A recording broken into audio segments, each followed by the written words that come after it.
அஸ்ஸலாமு அலைக்கும், welcome to channel. Mutton green gravy செய்ய ஸ்டார்ட் பண்ணலான்னா ரொம்ப அருமையாக இருக்கும் ஃப்ரெண்ட்ஸ். ரொம்ப அருமையான டேஸ்ட்டாக இருக்குது. இப்படி செஞ்சு பாருங்கள். சப்பாத்தி, பரோட்டாக்கு, சாப்பாடு, இட்லி, தோசைக்கு எல்லாம் ஒரே இதிலே சாப்பிட்லாம். அருமையாக இருக்கும். எப்படி செய்யலான்னு பார்க்கலாம். சப்ஸ்கிரைப் பண்ணுங்கள் ஃப்ரெண்ட். ஃபுல் வீடியோவும் பார்த்து சப்ஸ்கிரைப் பண்ணுங்கள். மட்டன் 1/2 kg எடுத்திருக்கேன்.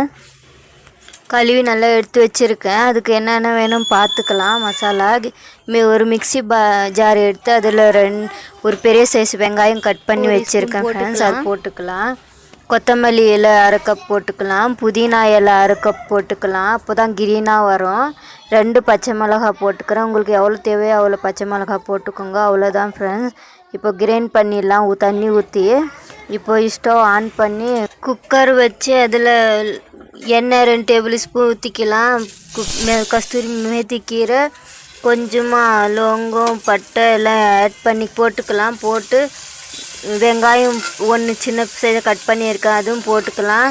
போட்டு கொஞ்சம் நேரம் வதக்கின அப்புறம் இஞ்சி பூண்டு பேஸ்ட்டு 1 ஸ்பூன் ஆட் பண்ணிக்கலாம். ஆட் பண்ணி நல்லா வதக்கிக்கலாம். வதக்கி அது கிரீன் மசாலா நாங்கள் கிரைண்ட் பண்ணோம் இல்லையா, அதை போட்டுக்கலாம் ஃப்ரெண்ட்ஸ். அது போட்டு நல்லா வறுத்துக்கலாம். ஒரு 5 நிமிஷம் 10 நிமிஷம் நல்லா வேகட்டும். நல்லா பச்சை வாசனை போகட்டும். அதுக்கப்புறம் மட்டன் ஆட் பண்ணிக்கலாம் ஃப்ரெண்ட்ஸ். மட்டன் ஆட் பண்ணி நல்லா மிக்ஸ் பண்ணிக்கலாம். வதக்கிக்கலாம் கொஞ்சம் நல்லா. பெப்பர் பவுட்ரு 1 ஸ்பூன் போட்டுக்கோங்க. அதுக்கப்புறம் உப்பு எவ்வளோ தேவையோ அவ்வளோ போட்டுக்கலாம் ஃப்ரெண்ட்ஸ். மிளகு கிரைண்ட் பண்ணியிருக்கேன், வேணும்னு நீங்களும் கிரைண்ட் பண்ணிக்கோங்க 1 ஸ்பூனு.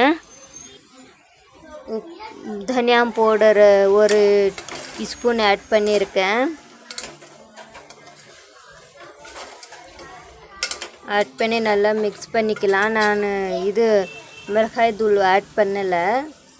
இப்போ கிரீன் மசாலா கிரைண்ட் பண்ணோம் இல்லையா, அந்த தண்ணியை ஊற்றிக்கலாம். உங்களுக்கு தண்ணி எவ்வளோ கிரேவி தேவையோ அவ்வளோ தண்ணி ஊற்றிக்கோங்க. ஊற்றி நல்லா மிக்ஸ் பண்ணிக்கோங்க. ஃபுல் வீடியோவும் பாருங்கள் ஃப்ரெண்ட்ஸ். சப்போர்ட் பண்ணுங்கள்.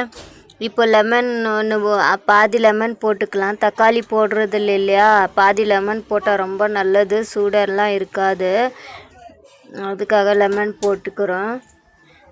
இப்போ குக்கர் மூடிடலாம். மூடி ஒரு 6, 7, 8 விசில் விட்டேன் ஃப்ரெண்ட்ஸ். உங்களுக்கு எலசாக இருந்தால் கொஞ்சமாக விடுங்க. நான் சப்பாத்தி செய்கிறேன், அதுக்காக நான் முன்னே வீடியோ போட்டிருக்கேன். சப்பாத்தி இது ரொம்ப அருமையாக இருக்குது.